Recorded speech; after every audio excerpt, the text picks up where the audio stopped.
Mm, One. Hello, good evening. You're welcome.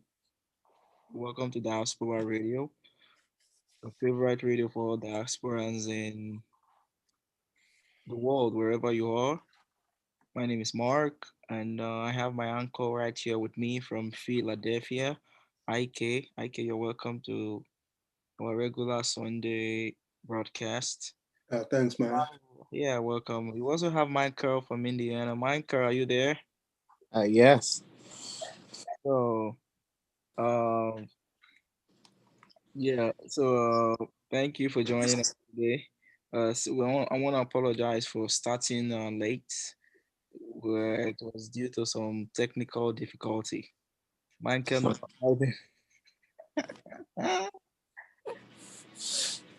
Okay, so straight to the matter. While we wait for other people to join, today we'll be talking about the topic. The title of our topic today is sad truth about living abroad.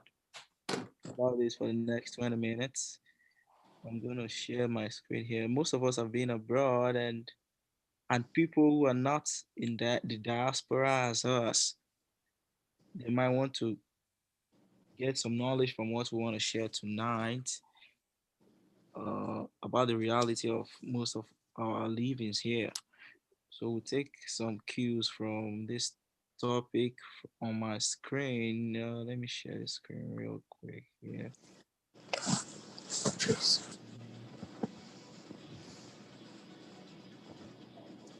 Yeah, so if you are looking, not all this writing. Okay, we have somebody from Chicago just joining us. IK from Chicago. Are you there? Yeah. Welcome. Offer. Yeah, welcome, sir. We are live on YouTube. So today we're talking about sad truth about living abroad. So if you look at my screen, there are one person listed some of them. So we'll just talk about them before we go. One, it says the silence is deafening. Uh, uh, what follows it says, when I first arrived in the West, I was so taken aback by how quiet everywhere was. On the way out of the airport, I looked around in awe as the pristine clean roads were not littered with all cars, numerous pedestrians. Okay, what this number one point was just saying, we're just saying how beautiful it was, blah blah blah blah. This one is not nothing. Um, the second point says your neighbors and the police. You can coexist with your neighbors for years without ever saying a word to each other. True or false? Anybody have anything to say? Um, I think it all depends, though. It depends the kind of neighborhood you live. Um, but the, the common thing is that mostly, yeah, you can still have some neighbors that you might just it ends with nod or just say hello, hi. Doesn't even extend to good morning or good afternoon. Just say hello, hi. But there's some neighborhood you might like. When I was living in Michigan, Mhm. our neighbors, they are very cool people. We exchange, we talk. So, but yeah. So I think it does. Yeah, generally, you get normal nod and smile. Okay. But I think with time, some depending on neighborhood and people you live with, you can end up having people you can have normal discussion. They can come and watch a football game with, or you can hang out with them for barbecue or whatever. So Okay. yeah. So the next point says raising kids in a predominantly black neighborhood can spell doom. Is this true or not? What do you have to say, Michael or Ike, Chicago? What do you think? Is this a reality in America? I mean, Like it all depends. Again, it all depends the kind of say black community that you find yourself. For me, I don't think all blacks are bad, but we can actually say some percentage of them are, and most of them are still holding on to holding back onto what Slavery. their lineage is all about. Yeah. So raising kids in predominantly black neighborhood, yeah, actually yes, it can. It can. Like a It can gang, affect kids. Yeah, gang it can affect kids. crime, violence, gang. Yeah, when you have violence and you God, have drugs and all those stuffs, happenings. So it does affect kids. so when you have a kid, do you think you would want to raise the kid in a black neighborhood? Is that I mean, it all depends on the kind of neighborhood I find myself. So, like for instance, in Chicago, you have some neighborhood in Chicago that are really bad, that are really, really okay. We know them. We know such part as as bad. So you wouldn't want to raise your kids around that kind of neighborhood. So, but there's some other neighborhoods that are really, really okay to raise your kids in. So, again, it all depends on the yeah.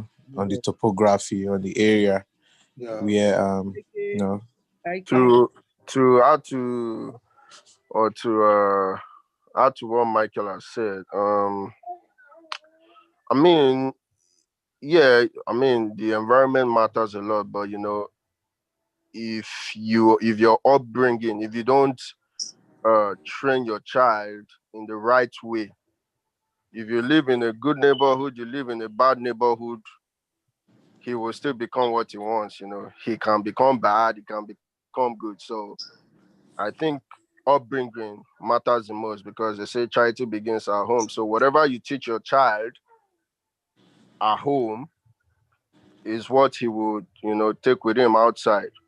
Now, don't get me wrong, it's not all children that will, take heed to whatever the parent says. So, but as a parent, you have to make sure that you you try your best. You try your best not to make sure your child is wayward. yeah, doesn't become a victim of circumstance. In Chicago, we have some neighborhoods that are they are extremely dangerous. I would not even want to like even stay there. Talk less of raising a child there. But I mean, there's nowhere nothing can happen, or there's nowhere anything cannot happen. I don't know how to use that word. So it all depends. It all boils down to you training your child well and making him understand that okay, the fact that we are living in this neighborhood doesn't mean you should be a victim of it. You try your best. I mean, it's not everybody that can live in a good neighborhood, because the prices of renting an apartment in those predominantly black or violent neighborhoods, they are way cheaper than you living, elsewhere that is considered safe. So I Yeah. mean, Yeah. first of all, it all boils down to you training your child, and yeah, every other thing comes second. I think I will not totally agree with what this person put out here because when you say predominantly black neighborhood, you are generalizing. And Yeah, when you generalize, so what you're just saying is that predominantly white place is good, which is wrong. Good, exactly. yeah, Yeah. Predominantly white totally place. wrong, totally So wrong. yeah, I think what they should be talking more is socioeconomic class. If you have lived in US for a while, if you want to understand the reason for gun violence or bullying or crime or whatever, it's socioeconomic class. Because I was talking to Mark about just going to Maryland to see my parents-in-law.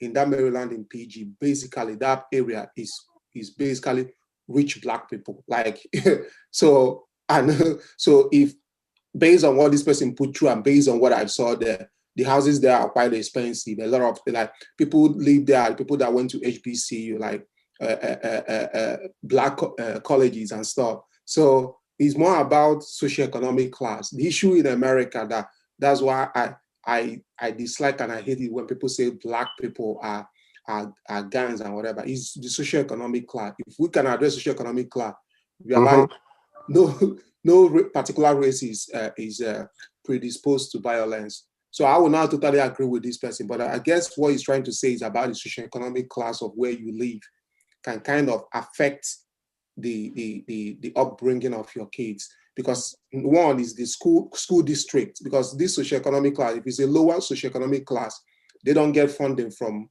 the government. So which means the school district is gonna be messed up. They might not be able to get books. The education system there is very low and all those kind of stuff. And unlike in a white neighborhood that is, predominantly white people, the government fund them very well. The school district is good, like education system is high. So it's mostly of the socioeconomic class. But the premise that predominantly black neighborhood, no, I will not totally agree with that. But like I said, my wife and the kind of grew up in PG, Prince George County in DC, in Maryland, which is close to DC. Uh, and basically, it's predominantly black people, but these are predominantly rich black people, and there's no gun violence and everything. So I will not totally agree with what the person say. You know, Okay. yeah, Uh, uh, well, you guys have all spoken well. I mean, no race is predisposed to violence or other stuff, so other gang. Mark, even in Valparaiso where you stay, do you know they have a drug problem and it's a predominantly white neighborhood? Do you know Vapo has like they've been having like high number as in high cases of drug problems? Do you Yes, know? heroin. Yeah, I know about the heroin and also So in white communities. Yeah, I know they have this drug problems, people overdosing. So it's not particular to any race. So let's leave that one. So for that reality, I would say yes, it is a reality, but it all depends on the parents, like what Ike in Chicago says. It depends on the parental responsibilities. So if we go to the next one, it says one reality in America in the West is that your child or your children can be taken from you. True or false? true. for sure now, if you buy dog, say you want the trainer, you no go to give am food. If you no give am food, one day you go run comot. Now another person go dey take care of am. And here, I mean, cases of such, they don't joke with it. Yeah, It's more like child abuse and it's in yeah, law. If you don't if you don't take care of your child as you should, I mean, trust me, the government has the whole right, to take care yeah, of the child or to take it from you. Nigeria doesn't care, we are from Nigeria, nobody cares. They will just talk and gossip and that's it. But here the government will actually not even before the government would even step in, people around would have reported you and say, "Oh, we've seen a so person treated his or yeah, her child like this," and before you know, they've handled the case. Even if you forget your child, like you go to the grocery store and you leave your child in the car, yeah, and someone finds out, trust me, you are as good as forgetting that child because Wow. it's like you want to kill the child or you are being negligent. yeah, negligence. So Yeah. Mm-hmm. Or What even about sexual abuse, like back home, a lot of people like because most sexual abuse, a lot of kids, either boy or girl, end up mostly is by family members. It can be aunties or uncles or cousin or whatever. You know, here if somehow the kid end up reporting, and it looks like reporting to their teachers, and the teachers can report to the social services that this is what this kid is going through at that age, is being like sexually abused or everything. Every kid is owned by the state, that the state has the right to come and do the investigation. If it is what it is, either they sue or somebody to call, but they're definitely going to take the person and put in a foster care. It does happen, yeah. So your kid, and if you don't really properly take care of them or whatever, yeah, those kids can be taken away from you. So it does happen. what about if you are taking some corrective measures? So your disciplinary measures with your kids. Because sometimes you might be scared to take care of to discipline your kids for fear of the government not taking that kid from you. Michael, what do you have to say about that? Because you want your kid not to be taken from you, then you are lacking in some disciplinary measures.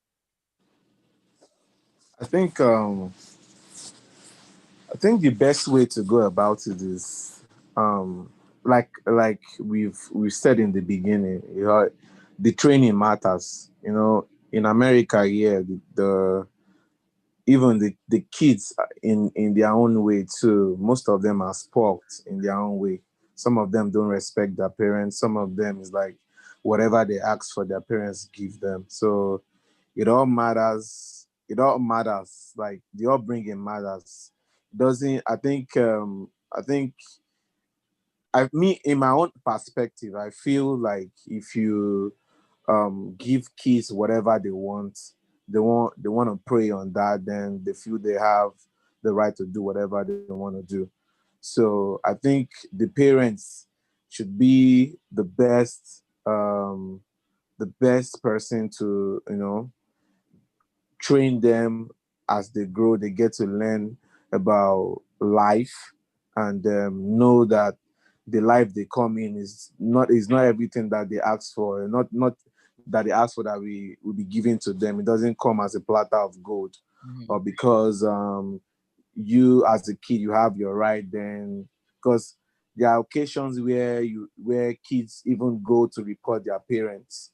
Or if they like, kids here can hate their parents, and the next thing is they go ahead and still go report that my parent did this to me, my parent did this to me. Then from there, problem starts. So I feel like the government in a way also is kind of not favoring the parents also to be able to train their kids the way they want, the way they needs to be trained. There are some times that a kid will do something, and they need to be smacked, they need to be beaten, they need to be flogged. But here it doesn't tolerate it. So I feel like in a way it kind of spoil the kids. And again, parents too has their own problems, issues too. We have parents that are into drug dealing. We have parents that use overdose. We have parents that work overtime, that they don't even have time for their kids. So it all boils down to the way this sector is being factored. So Nice. yeah, it all boils down to the way the system is being played off. So All right. that's what I just have to say. Yeah, that's a good one. Yeah. Let's go to the next one. We're almost there. It says Nigerian churches, mostly ROCCG, epicenters for drama and toxicity. Avoid avoid the Nigerian Where churches. they see that one? I mean, this guy is a very savage person. Please, you guys should contribute. What does this one mean? Me, I don't understand.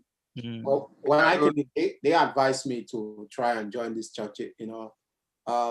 That's where to. But I didn't really join that because I realized that from the little information I've gotten about the whole gathering, the whole club, people from like, oh, this is our tribe or city that they are forming. That I'm hearing that people sleep with their friends' wives. So I'm like, okay, and these are the same people that go to churches and stuff. So I won't be surprised by what this guy put out here. That because whenever Nigerians are gathered, of course there's gonna be drama. There's no surprising thing about that. So I'm not gonna be surprised if him or she or whoever put this out, I think it's she, okay, lady, if she has kind of really experienced that. So I guess she might have experienced that. So that might Mm. really be true, yeah. But I've Any not experienced that because I've not really. Me too. I've not experienced. Oh, I've experienced, man. Look at that. Oh, you in the church? Okay, I've not the one I've kind of experienced. Just the whole club, like, oh, this is our tribe, our the same states and the same town or village. Those one I've heard so much drama. I'm like, what? I'm like, Mm. no. I try to avoid those things. This usually happens where there's predominantly a large population of Nigerians, like a large concentration of Nigerians, like maybe Mm, in Texas or Atlanta, those drama, those it's now Nigeria all over again, you know what I mean? Yeah, like the whole situation. Like I guess Houston and the Atlanta would be that way. Trying to be the on top latest cars. No, that's competition, toxicity is can be really toxic because yeah, because living in another place, especially if you're living with other people from other races, the way they think is different. There's no like competition for who wants to be on top and all of that. So we'll go to the next one. It says one reality is blacks are at the bottom of the food chain, be it at the workplace or on the dating scene. Are we really at the bottom of the food chain? Anybody can answer. I totally agree on that one.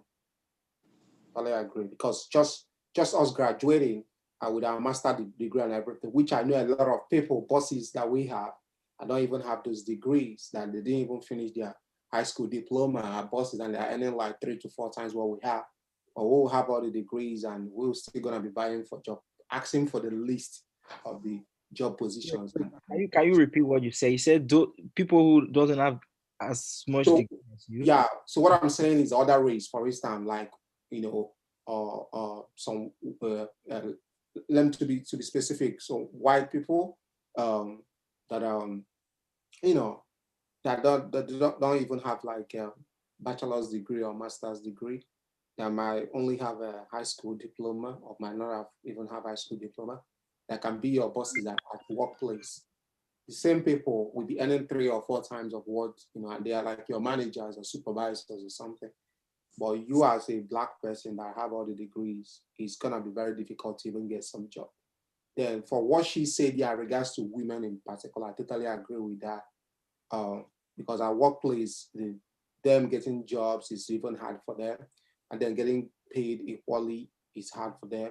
Then as far as dating scene is concerned, to being that how back home is different from here. Back home, somehow it looks like we see women as a little bit of trophy, like there's this idea that all woman has to do be pretty and grow up, look pretty when it's your time. Man should come and marry you, be in the kitchen and stuff like that.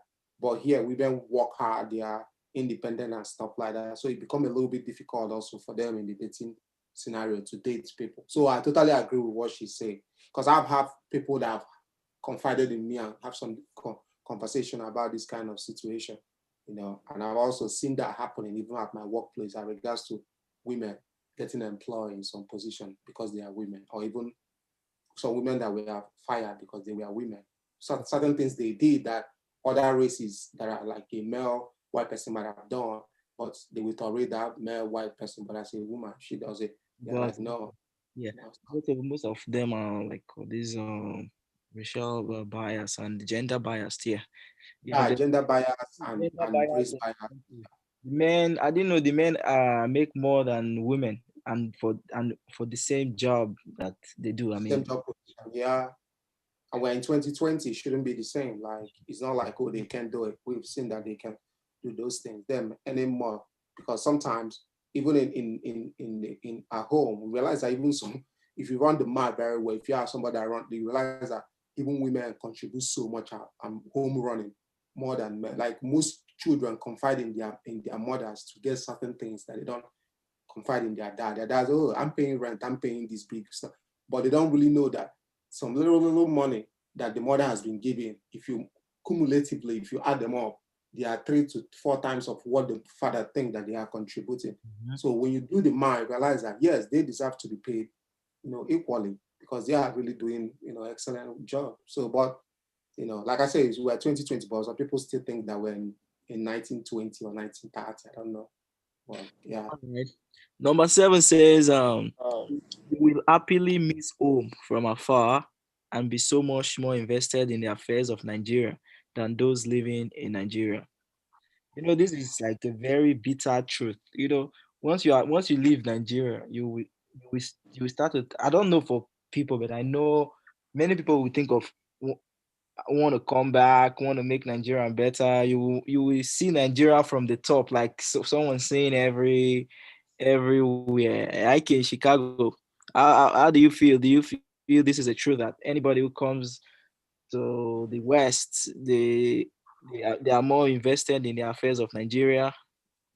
Well, yeah, sure. Cause I mean, Nigeria is your home, so your heart should always be at home. And for the fact that we left our home or we left our home country to America doesn't mean that we would neglect Nigeria. Because coming abroad is more like you are looking for a greener pasture. Someday, sometime, you always want to visit home. You know, because I could remember when I came to the United States and I tasted no. What happened? I think what happened was I was trying to look for some uh I don't know. I don't know, but let me say, like in Nigeria, in Nigeria, if you just get out from the street, you can see someone selling akara, fried puff puff, you see suya, all of those things. But I got I was thinking, okay, probably I will see something of sort, but I mean, it was like, I don't know, like I missed some of those things, and it then dawned on me that, man, this is how, I mean, for like, I don't know how long I'll be here, but for a very long time, you won't be enjoying or you won't be in this kind of life again. Your life has changed, so but like I said, I mean, Yeah. home is home. You always want to go back home Uh, and visit your family. right. So I yeah. home is home. Then the last point for today, it says it's a very funny one. You will gain That's Well, very true. there are two of us here. So there weight. are two of us Evidence. here. You people will get evidence there. Michael and Ike. If you see their Mike, picture, when they just Mark, you forget when we come that time as we take B. When now. Mike head be like lizard. See head now, head don't be like elephant. Ah, Those times were like, man, Oh, that's really true. well, it's I true. mean, it's true. Like, there's no how you can't avoid it. I would say you can't, unless if you are the type of person that you are athletic in nature. Like, even yeah, like even the time here too won't allow you to have all that time to go out, do some athletic activity, for you to get back in shape. You know, so it's really, really, really, really, really very difficult. And the kind of food here, it's more let me say it's more proteinous than what we have back home. What we have back home is proteinous, but we have some physical activities that would actually take them off us. Is it the sun? Is you for you working extra miles? There are activities like that. But here, you are 100% in your car. It's cold. There's so many things. That's really, really true about you gain weight. There's no two ways about it. I have not seen anybody that has come to America that would not gain weight. I've not seen. You must gain weight. yeah, it depends on the body type. Me, I would say I'm not the type that's gain weight, but it depends on the job that you do. Like the nature of my job, driving all of most of the time. I know I stay in one place. Most of our jobs are like sedentary lifestyle, and also mm-hmm. the food we eat too. The food, most of the food are very, very fatty. Fatty. You just eat a little bit like this. You just if you are that type that's supposed to fat before, you just spring up like Yokozuna. So before we go today, I think we have 1 minute. So let each of us say one sad reality about living. Anything you think that just like to open the mind of people back to say this is one Yeah. reality. For me, I think for me, I feel one of the sad thing. one of the sad truth about living in America is your social life. Like immediately you leave Nigeria, you know, everything about your social life changes, because when you get to America here, it's hardly would you find a friend that you can, that you can both do stuff together with, or it's just like a friend here is just like them smiling at you every each time they see you, and everybody goes his own ways, and you can hardly talk to your next neighbor, like that stuff like that, like is really really boring. And again, if you want to go out, like in a public place just to go catch fun, it's also difficult when you get there. When you go there, then no one to talk to, nobody to hang to. You might make a couple of friends for that moment, but after that moment, the next day they might even claim that they don't even know you. So I think that about the social life is really really is very very sad thing. Then another thing again for me is people ask me the same question over and over and over and over and over again. It bores me out. Like, hey, where are you from? Then where are you from? Okay, what did they do this in back home? I meet people every day, then they ask me that kind of question. So Yeah, it's tiring. yeah, it's tiring. It balls me out. Then again, some people want to talk about politics. Then if you don't want to, then if yes, you are a supporter of somebody, then and they don't happen to be the supporter, it's another different ball game Yeah, entirely. they see you as insensitive or Yeah, strong. exactly. So for me, those are the sad things for me that I see that is really, really that balls me out. Like, man, I need to just go back home and have that sense of belonging. The relationship, the with my people, the culture and everything. Okay. So I think that's that for me, though. Okay. Um, Yeah. I Next. think, Oh, okay, yeah, go ahead. no, go on. Go on. Oh, I think for me, I'll still say somehow, I think it's more about the pressure that you have. That's why I kind of agree with that point of like we that are here are more invested for people back home. Right? When you are here, mostly maybe if you are the first child in the family, or you being a guy, back home we're already conditioned that we have to take care of everybody. And everybody is not just our immediate family, but everybody that has our last name or somehow connected to us. So I feel like one of the sad truth about living abroad is that pressure you have that you are not doing enough, Uh-huh. that pressure of like I need to do more. That pressure of like I can't get some rest. Like I have to hustle. I have to hustle. In the process, you realize that you're not living. You are just under pressure. You are under this idea that you have to work so hard to give to people back home. And if you take time to just take a pause, you realize that that's not living because you don't do things for yourself. You don't go and maybe try and learn maybe a new language or try to jump in on the trampoline or just do something fun. You don't your idea is all about, oh, like I was talking with my brother, I was like, oh, I know you are also thinking about extending 7 days to 8 days for you to work more. I'm like, yeah, I'm thinking about that. How can we make 7 days just to be able to, so that idea, which I feel like when I was back, I didn't have that idea. I just, yeah, I want to make money, but I didn't have that pressure. So I think mostly it's just that pressure. Then again, for what Michael said, in regards to that people keep on asking you or people making you feel like your accent is a bad thing, whereas accent is a beauty, is what distinguish a particular race or tribe or clan from another, which makes life so beautiful. So that idea that people try to make you feel that way, you know, kind of can be a little bit tiring to like you speak as somebody and you have to keep correcting, educating people like, no, an accent, to have an accent is beautiful. Having an accent doesn't mean that I speak and I don't have an African accent. The accent that I have is Igbo accent because Africa is huge. We have like hundreds of accents in Africa. So those trying to educate people and people trying to make you feel bad for the way you talk or speak because you don't speak with American accent.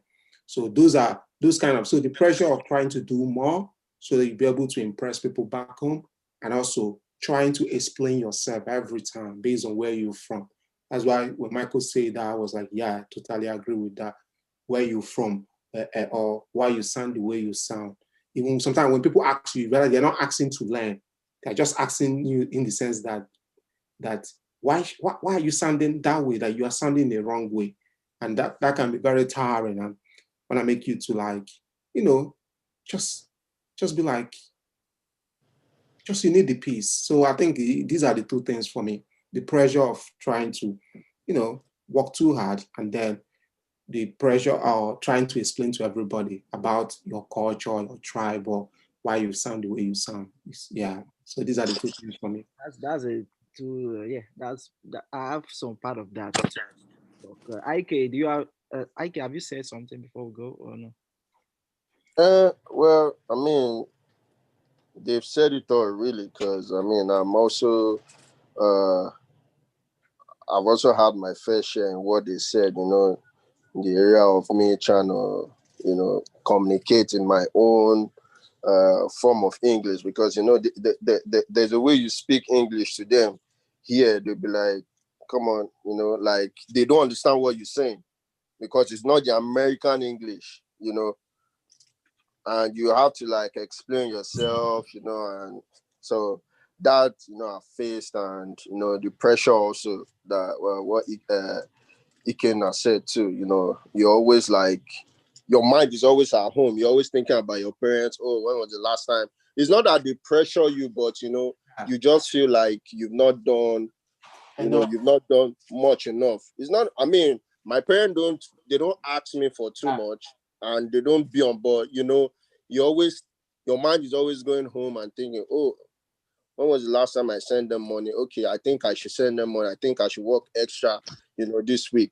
So, that also, has like, has really been, an issue. But it is what it is. Is what it is. it's what it is, man. Uh-huh. So, let me say, the reality, sad reality. I have some here.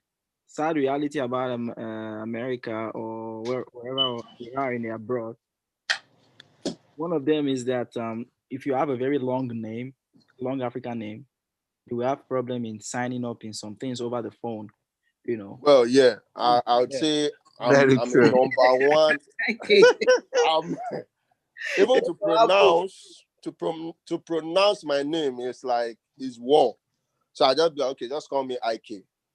Don't stress. What if when you want to sign up for maybe something over the phone, like Oh exchange? yeah, yeah, yeah. That's also been I have to like spell it out, Yeah, You like have N, you have to. because my surname has two N's, Abuife. When I say F, they think I say S. So I'll be like, okay, let me repeat myself again so that you have the to. correct information. So I mean, and some still at the end of the day, they still impute the wrong information. So Yeah, I like mean, what I do in that aspect is I like if I'm spelling like my last name, I'm gonna be like I'm gonna say I for this, K for the. I have to do that because I don't like repeating myself. So I'll be yeah, like I yeah, for this, K for this, E for this, N for Nancy, another N for Nancy, then A for yeah. Apple. I don't mind. That's how, because I try to do it that way so that they will not be like, oh, say it again. So, and I've realized since I started doing it that way, even though it sounds so childish that I'm doing it to them, but at the same time, it has been working very well, and I haven't really have issue them putting the wrong name. So I have to like, oh, like Ekelem, E for elephant, K for kettle, E for elephant, L for link. I have to do it that way. You have to. Americans, they go based on the sound, not based on what you like. How did it sound? So if that sound, it really sound different in their ear. It becomes, so you have to really uh, uh, put an association with what it is, like M for Mary, like, oh, because they know Mary is common. Oh, M for Mary. But if Yeah. you Hmm. come, that's exactly how I've been doing, and trust me, it's been working for me. So So I'll that's everybody to do that too. the one of a sad reality. If you have long names, it will be Yeah. frustrating for you. Then another Mhm. one is job. If you are not super rich here, I mean, the difference between the one sad reality is that the difference between the middle class and the rich is so very high. So Yeah, in the middle class, you work like crazy. You have to yeah, learn how to wake up very early in the morning, and from here you can easily yeah, go what is it called, homeless. So yeah. we It is. want to It's very work. easy to go homeless. Yeah, So as we are working every day, we always think about that hey, if I don't come out to work now, in the next 2 3 months I might go homeless. That puts a kind of a pressure on us. You didn't even say in the next 2 3 weeks. You are saying months. God, that's yes, now that's true. weeks, not months, It's weak. weeks, It's because weeks. this country is a capitalist country. So because it's Yeah. a capitalist country, that's why when that person mentioned about black, I'm like, no, the issue in America is socioeconomic class. You know, it's socioeconomic class. Immediately socioeconomic class is solved, every other thing is solved. That's why people that are fighting about racism are like, let's start working on institutional racism in the sense that what are the things that white person can easily get in regards to getting a job, in regards to Mhm. having access to best education. Let's start giving black people or other races that access. Immediately those things start happening, trust me, the socioeconomic class, we can never have egalitarian where everybody is like equal or whatever. But we Mhm. need to come Mhm. a little bit, be a little bit closer. So socioeconomic class is what differentiates or does a lot of things in America. Even when people talk to you, when they realize the neighborhood you live, or that you have a house or you drive a particular car, it will change the way they communicate with you in America. That's right. So that's why this pressure, I think, is what makes us we like the Nigeria. We want to like work 24 hours because we realize that our network is based on our net worth. Like people Mm-hmm. recognize us based on what they On the see. network. Mm-hmm. So and We, it's a pressure on himself, it's a and that's pressure. why when you talk about the social life, we like we can be friends and we can live in the same city, but your shift might be in the morning shift, my shift might be in the afternoon shift, and because I might want to work so much to make more money on Saturday, you might want to hang out. That Saturday, I want to I want to get double time, get double pay. You be like, dude, Mhm. where are you? I'm like, dude, I'm at work. I'm working, trying to make more money. So it affects the social life because yeah, it's all about that pressure of trying to work and make more money. Yes. Yeah. That's the And one. not just that, also. I think another thing we should look at too is about um more so we look at the legal issues. There's so many things when it comes to um there's so many things, so many laws, rules that when you come here you don't know until probably You get you into you trouble. find yourself in that shoe. Then you're beginning to know, okay, so this is how it works, you understand. So I think that also affected me in a way, because sometimes you want to behave in a certain way, or you want to do things in a certain way, and they will tell you, okay, the law doesn't permit it, I mean, or yeah, to do that. So, and not just on the normal life aspect. Also, we come in here, we come in here through immigration, doing all the paperwork, doing all the other stuff like that too, can be so challenging also. So, those that aspect too can weigh people down. It's like something that when you come here you feel so downcasted, like, okay, why is this country so difficult, so it's for me, I think it's an issue. For me, the legal issues is like, it's too much. There are so many laws that people don't even know. There's so many, too much laws. yeah, Only every There the are too people much like, laws. and each state has their different laws, so you have to Yeah, read. and exactly, and each state have their As you different move laws. from one So state to another from state, another state, so you have to that, go with the rules. so and one Behave sad like, so it only take just one court case to rank you from oh, something direct you, yes, yeah, exactly. to not. It takes one yeah. thing. It takes you to do one thing. Just Then you little, find yourself you find yourself where you don't want to be. So you take one mistake, then you are fucked for life. Like you're done. Like you're done. Your life is miserable. Yes, So yeah, like it's that's the really, sad really, reality here. And even this issue of like social injustice, Mhm. cops killing blacks, and all of this. I mean, there are people that have been killed for, for nothing. And that's also something I'm always scared of. And even for for my kids or for my kid. You understand what I'm saying? Because you don't know what's going to happen to them. You don't know who will call the cops on them. You don't know what they'll be facing out there. Even me myself as a black, so it's also one thing I'm always scared of. Because all these news we see on social media, on the news or everywhere. I mean, they're actually real. You see, you just see like a white person call cops on a black person for nothing, and at the end of the day, they still go on the side of the white person, against the black. So that's another sad reality. But All right. So, apart from the last one, we'll spend more than 15 minutes now. The last one I want to say is that going through the comments here, some people were saying the same thing, that avoid Nigerian friends. Avoid Nigerian friends, and because it's like Nigerian all over again. Say if you want to have friends, just make like one or two. But if you are in the clique of too much Nigerian friends, it's all competition. It's not unhealthy and blah blah blah blah blah. And well, all. that depends on the caliber of friends that person is moving with. Because if you move with friends that are always, you would have problem. But if you move with people you can get information from, you can't only get information from people outside your race or Mhm. people outside your home country.